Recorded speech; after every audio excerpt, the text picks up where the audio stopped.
శ్రీరామనవమి అంటే శ్రీరాముడు జన్మించిన రోజు. కానీ జన్మించిన రోజే మనం కళ్యాణాలన్నీ కూడా ప్రతి ఊర మనం నిర్వహించుకుంటాం.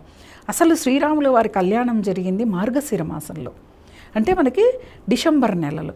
కానీ ఈ నవమి రోజునే ఎందుకు చేస్తారంటే, మనకి ఇప్పుడు యమద్రంష్టలు ముందుకు రావటము, ప్రకృతి అంతా కూడా చాలా వేడిగా ఉండటము, ఇలాంటి సమయాల్లో లోక కళ్యాణం కోసం శ్రీరామచంద్రుల వారి యొక్క కళ్యాణాన్ని నిర్వహించటం, ప్రతి ఒక్క భక్తుడు కూడా కళ్యాణాన్ని తప్పకుండా వీక్షిస్తారనమాట. ఈరోజే కళ్యాణాలు, అలాగే ఉదయం కళ్యాణం, సాయంత్రం కొన్ని ఆలయాల్లో పట్టాభిషేకం కూడా చేస్తారు, కొన్ని ఆలయాల్లో మరుసటి రోజు చేస్తారు. అసలు ఒంటిమిట్ట ఆలయంలో అసలు ఆ సాంప్రదాయమే వేరు. అసలు కళ్యాణం వేరే రోజు, పట్టాభిషేకం వేరే రోజు, ఇలా ఉంటుంది.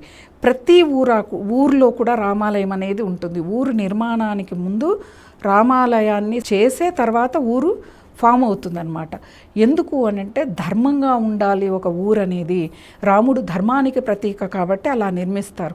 అందుకే ప్రతి ఊరా కూడా కళ్యాణాలు జరుగుతాయి. చిన్న ఊరు, చిన్న ఆలయంలోనైనా ఈ కళ్యాణాన్ని నిర్వహించేది ఆయన యొక్క కళ్యాణం లోక కళ్యాణం కోసమే.